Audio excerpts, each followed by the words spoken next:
Kim Eagles here of Kaos Solutions with today's topic, clearing those dumping ground places in your home that are like a desk, countertop, maybe it's a kitchen table, those places where people just come in and dump things. It seems to be a big issue for a lot of people. Most places that I go in, we all have that issue. They're visually unappealing. It can drive you crazy. You can clean it up again and again and again, and a week later it's just as messy as it was, and it gets very frustrating.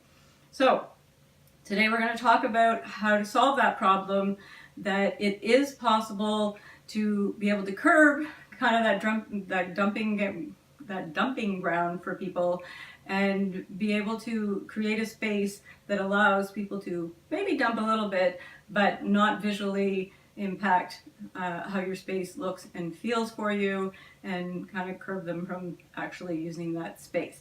In our house, that space is my husband's desk. This is my husband's desk. My kitchen is right there. The main entrance, our front entrance is right there. This seems to be the place where people just dump things. It's mostly my husband's stuff. He seems to be the one that has more of a tendency to come in at the end of the day after busy. This is not his work desk. Don't get me wrong. He does not ever sit here and work. This is strictly a place for him to put stuff. This has been a problem for a long time in our house, and we've been trying to look for different solutions. Originally, we actually shared an office where there was 2 desks in our office, and I had to kick him out because I couldn't take it any longer, because I can't work with that. It just doesn't work with my brain. And that's okay if it does work with your brain, but it doesn't work with mine. So I had to move him out. We ended up moving him into what's our library, but this is a main section of our house. Kitchen's right there, entrance right there. People walk by all the time. So visually, it is driving us all crazy. This was actually cleaned up a week ago. My daughter was home alone and was in a cleaning mood. And she's kind of like her mom, and she likes to organize and clean. And she actually cleaned it up and organized it a little bit.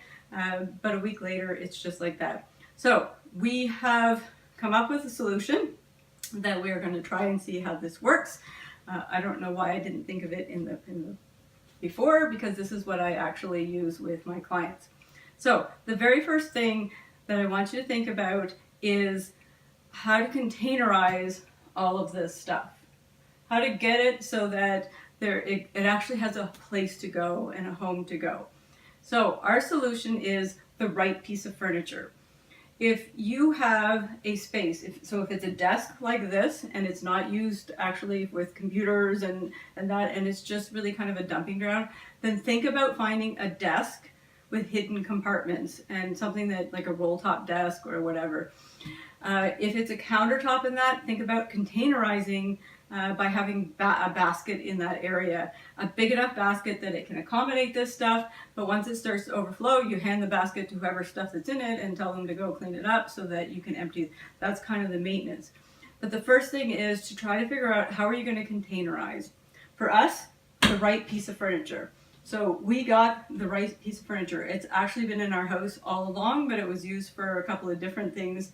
At one time it had my daughter's makeup and that in it, but she doesn't use it anymore. It's actually been sitting empty for a while. So she's refinished it, repainted it so it looks spectacular and it looks beautiful.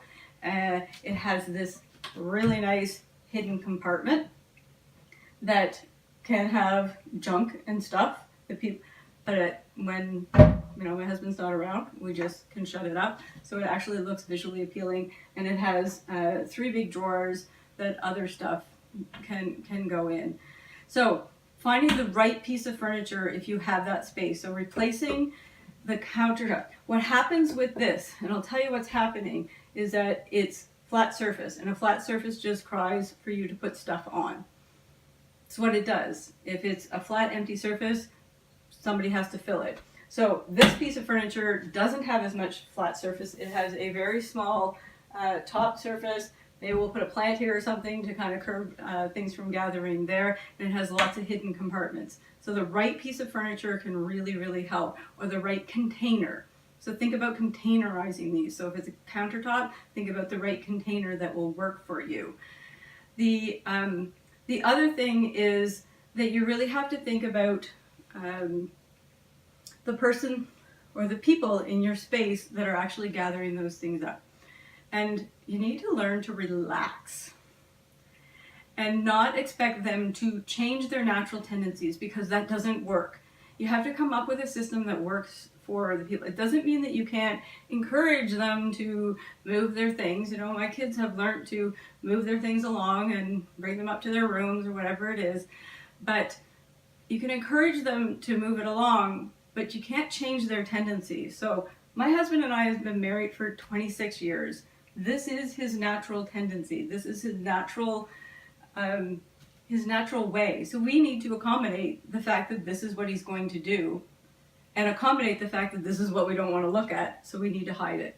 So the right piece of furniture, get the right containers, make sure that you have something to put this stuff in, whether it's drawers, hidden compartments, or a basket.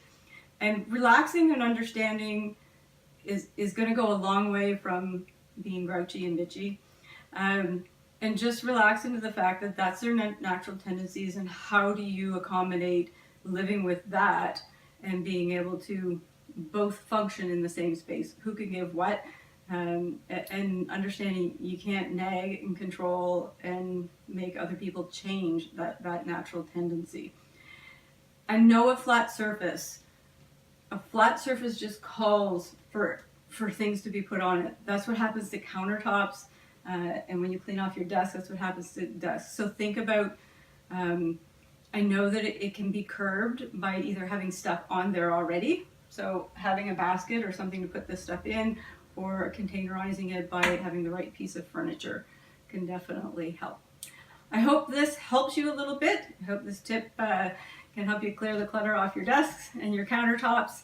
If you want more where this came from, please sign up to our weekly newsletters at kaossolutions.com/newsletters. We put out a weekly video and blog to help people clear the clutter and live a more organized, peaceful, calm life. So I am wishing you all peace and calm today and in the future, and we'll chat again later.